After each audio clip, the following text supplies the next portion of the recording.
Michelle is waiting anxiously in the attic. Suddenly, a knock at the window.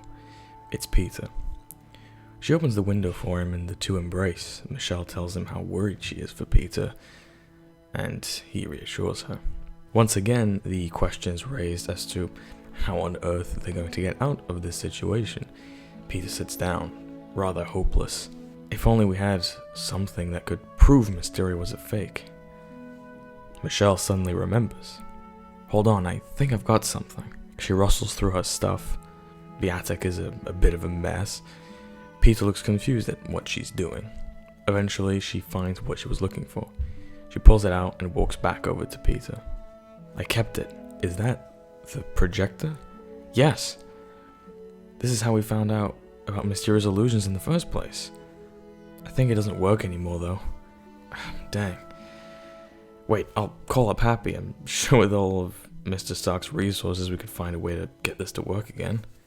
You think so? I'm sure of it. Peter excitedly calls up Happy.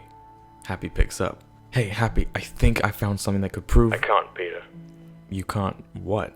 Help you. That is what you were going to ask for, right? My help? Well, yeah. Well, I can't. What do you mean? Why not? Orders from on high. Stark Industries can't associate with you anymore, in any capacity. Happy? It wasn't my choice. I'm sorry. Happy hangs up, and Peter's left, speechless. What happened? I think Stark Industries just abandoned me. How could they do that? Well, the world thinks I'm a criminal. Whether or not they do too doesn't really matter. So, what now? Peter pauses for a moment. We're going to have to find more of Beck's tech. How are we going to do that? I built a tracking system into my suit that locates anything that emits a specific frequency. The frequency these projectors emit? Exactly. Peter presses a holographic button on his web shooter that brings up a map of New York City, but nothing appears. Peter looks down, disappointed. Suddenly, a beep. Peter looks up and sees a dot light up. Uptown. Guess that's where you're headed. It is. But first I need you to tell me where the bathroom is, because I haven't been able to release myself in a while. Peter crawls into a dark warehouse. He looks around and sees nothing. Peter talks to Michelle over the phone. There's nothing here. False alarm? I'll look around some more. There might be. Peter hears a distant clang and goes over to investigate. Peter crawls on the roof and sees William Ginter-Reaver from Far From Home on a computer, testing out the projectors. Yeah, remember him? At the end of Far From Home, we see him taking a USB key out of the computer that controlled the illusions. Of course, in that film, that was just a foreshadowing of the post-credit scene, implying that this is all pre-planned. And given that he's the only one we know in Mysterio's team who has any control and know-how regarding the illusions, it makes sense that he'd hang on to the tech in one form or another. Peter lands behind William. William panics, grabs the computer and runs. Peter webs William's foot. He walks over to William. How did Beck release that video? I saw him die. It was me. I released the video. On Beck's orders? William is silent. Beck is dead. How could he have recorded that video? A familiar voice resonates through the walls. You always were small-minded. You really think holograms are the only kinds of illusions? William discreetly presses a button. A chunk of the roof collapses. Peter jumps out of the way. When Peter lands, the warehouse has gone black. Pitch black. Green mist covering the floor. No, it cannot be. This is not possible. I decide what is possible. Peter feels a rumbling under his feet. A light in the distance blinds him. Eventually, the sound of a horn becomes clearer. It's a high-speed train. Peter jumps out of the way. Not this time. But the train vanishes into smoke. Just another illusion. You never learn, even after everything. I'm disappointed in you, Peter. I could care less if you are disappointed in me. I don't want your respect, Beck. No? What about his? Peter turns around to see none other than Tony Stark. Beck, through Tony, speaks. "It's me, kid. You're just another illusion. You don't trust me? After all I did for you? I made you, Peter. You were nothing before I gave you my technology, my life, my legacy. I can't be the next Iron Man. No, you never could. You always were a disappointment. Well, you're a disappointment to me too, Mr. Stark." "What? I thought you wanted me in the Avengers because you saw something in me. You made me fight against Captain America without letting me understand why I was fighting him. You used me, the same way you used Beck. And then when you were done with me, you threw me away." Well, that was unexpected. Tony vanishes into dust. I never thought this day would come. You actually agree with me. Stark wasn't perfect, but what you did isn't excused because of it. What you did was wrong, Beck. A circle of Mysterios surround Peter and begin approaching him. Maybe so, but there is nothing that could. Peter suddenly reaches out his hand and breaks through the illusion, grabbing the only real Mysterio. The hologram dissipates, revealing William. Beck is dead. Peter drops William and grabs the computer. William runs away. Peter looks around and notices all the projectors spread across the room. So yeah, how's that for a reunion? I thought it was important to have a bit of an epilogue for Mysterio, as the last film ends on him seemingly having survived the last film, or alternatively, him having pre-recorded something in the case of his death. So I felt as though we would need one last scene with him to properly say goodbye to the character.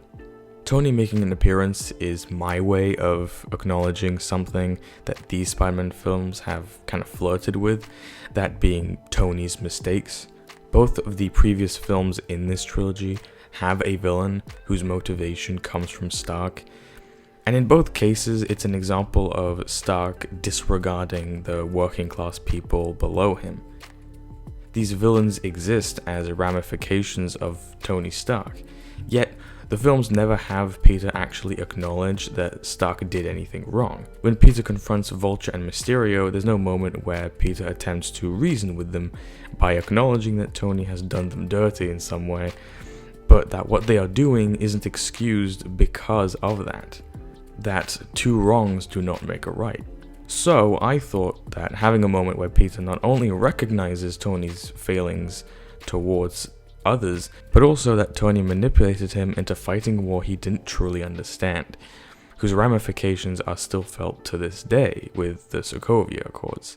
And as that was Spider-Man's first appearance in this series, I felt it most appropriate to have Peter finally come to terms with that here. A group of roughly 12 armed officers enter the Oscorp research lab. "Thank you all for coming.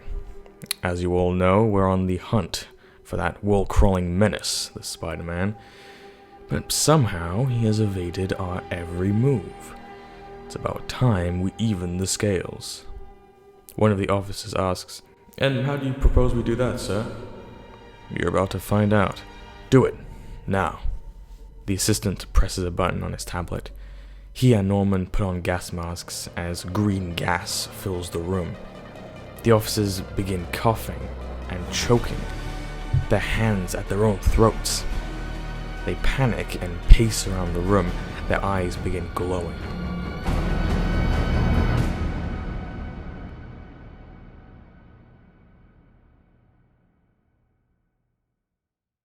Peter enters through the window and places the computer on the desk.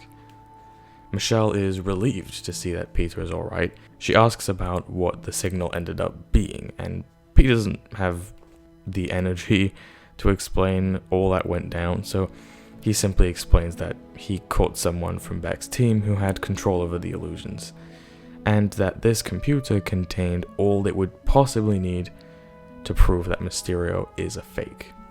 But Michelle rightfully points out that, well, neither of them know how to navigate these files or hack into the projector to get it working. Peter responds, "I think I know a guy." Hard cut to a couple of hours later. A ring at the door. Michelle goes to it, it opens. Hey, Ned. Hi. What the hell are you wearing? Oh, this is my disguise. Your disguise? Well, yeah, Peter told me to be discreet. He told you not to draw attention, to avoid suspicion. You're wearing a trench coat and fedora. You look more suspicious. Well, it worked for the Teenage Mutant Ninja Turtles. Just get in. The two make their way to the attic. Ned and Peter smile as they see each other for the first time in what has felt like weeks. The two share a big fat hug, and Ned shares his concern, which Peter is quick to quell. Peter shows Ned all the data they've acquired, the computer and the projector. He explains that this is their key to proving Mysterio was a fake. Ned confidently boasts that this should be no problem for the guy in the chair. But then, the doorbell rings once again. Who's that? I don't know, it's probably just my dad. Why would he need to ring the doorbell? Doesn't he have a key? He often comes home way too drunk to know how to use it. Michelle closes the door to the attic and goes downstairs and opens the door, only to find Norman Osborn standing in the doorway. Good evening, Miss Jones. Mayor Osborn? What are you doing here? We have reason to believe the wanted vigilante known as Spider-Man may be hiding somewhere in this friendly neighborhood. Oh, really? Yes, really. May I come in? Well, I can assure you that if he was hiding here, I'd know about it for sure. It won't be for long, just a quick look. I mean, he's bright red, you could hardly miss him. Norman enters. Now, of course, I know the two of you go to the same high school. Midtown High, if I'm not mistaken.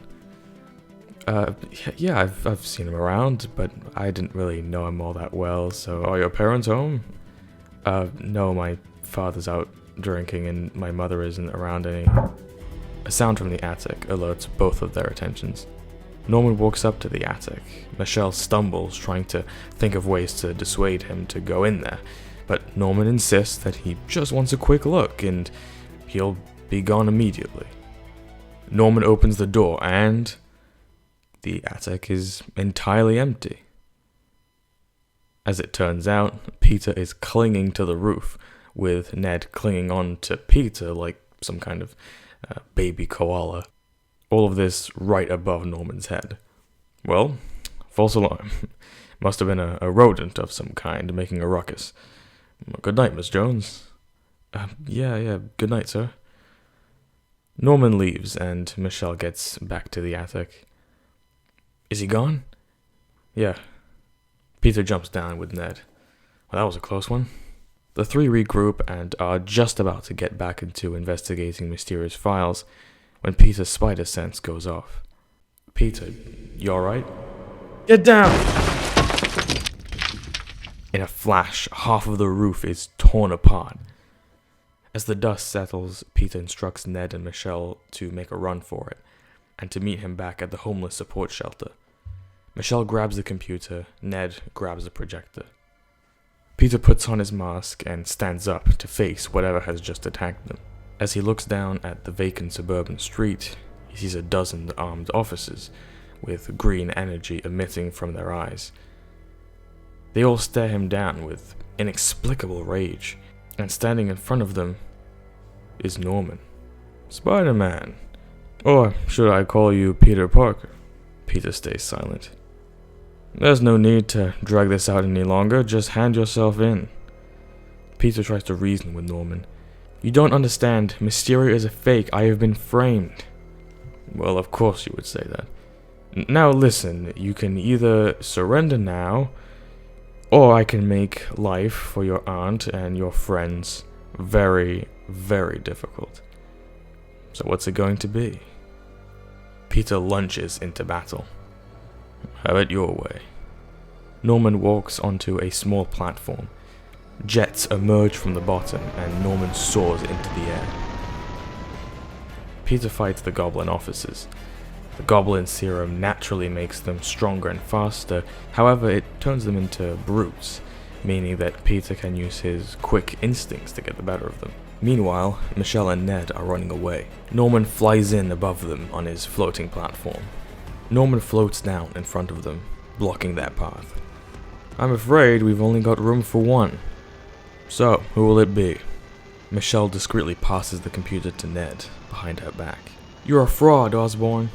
I think we have a winner. Norman flies at Michelle and grabs her before flying off. Ned runs off with the computer and projector in hand. Peter realizes that the goblin formula is wearing off. He successfully webs up and knocks out the goblin officers. By this point, Peter's suit is in a worse state than it was at the end of Far From Home. Peter stands in joyless victory. He takes a moment to catch his breath before swinging away. Okay, there are a few things to unpack here, so I'll start with Norman, as he is the main antagonist. If you have more than half a brain cell, you know exactly where this is going to go. We're building to the Green Goblin, but I wanted to do something a little different with this character. The past two interpretations, or three if you count Harry as the new Goblin from Spider-Man 3, they all have Norman or Harry become the Goblin within the span of one scene. I don't mean motivation-wise, they generally get a certain amount of time of build-up to them actually becoming the Goblin, but I mean in terms of them physically becoming the Goblin. In Spider-Man 2002, Norman just fully becomes the Goblin from one scene to the next. In Spider-Man 3, Harry emerges from the hotbox, and then next time we see him, he's the new Goblin. In The Amazing Spider-Man 2, Harry is injected with the Goblin formula, and after one transformation scene, he's the Goblin. I'm not saying there is anything wrong with this approach, but given that we've seen it done this way before, I thought that an interesting new approach would be to get to that physical transformation more gradually as the film goes on. Secondly, the Goblin offices. On top of the physical transformation of Norman, I wanted the Goblin formula and its application to evolve as the film goes on. The Goblin formula always does like the same thing to whoever gets it, so I thought bringing some variety would make the formula more interesting in and of itself. And finally, Ned. When I was conceiving of this script, I had to ask myself the same question the characters do, which I always think is the best way to write a script. I think at least it makes it more fun to put yourself in the character's shoes. That question, of course, being, how are we going to get out of this situation? And given that Peter is now isolated from Stark and the Avengers, he's going to have to rely on his friends. And which one of his friends is sort of the tech guy? Exactly. I figured this would also make our cast of characters more endearing, as they have only themselves and can't rely on, saviors from above. Peter swings into the broken window of May's apartment. It's only been a few hours, but sure enough, the place is absolutely trashed. Peter walks around, a deep sadness in his heart. He sees something in the mess. He picks it up and dusts it off. It's a picture of him, Aunt May, and Uncle Ben. It's about damn time. I think it's safe to say that Uncle Ben is not a big part of this version of the character's story. I'm not here to pass judgment on that, but I do think that a small bit of acknowledgement, I think it would be nice. And above all, I think it's about time we actually get a look at what Uncle Ben, who is not only the man who raised Peter, but also was May's husband, and if Civil War is to be believed, only died like 6 months or less before the events of that film. It's about time we get a look at what that guy actually looks like. I personally decided to cast Tobey Maguire in that role, only because that was something that, a lot of fans I've seen sort of speculate that they could do something like that. So I thought I'd put that in, if only for the sake of a little Easter egg. In conclusion, I understand not making a big deal about Uncle Ben, but a few small nods, I think, would go a long way. Norman flies in to the Oscorp research lab. He lands and throws Michelle into a glass chamber. She protests, but the chamber muffles her voice. Sir, I'm afraid I've got some bad news. What? It appears that the officers, even with their powers, weren't able to defeat him. Norman is enraged, but his mind is already 2 steps ahead. Do you know what the Avengers' greatest strength was? Their unity? No, their variety. The strengths of one compensated for the weakness of another. Get me a list of inmates who were put in there by the Spider-Man. How many do you want? Just a handful. We can only stretch this serum so far. I'll make a selection. It's about time we assembled our own Dark Avengers.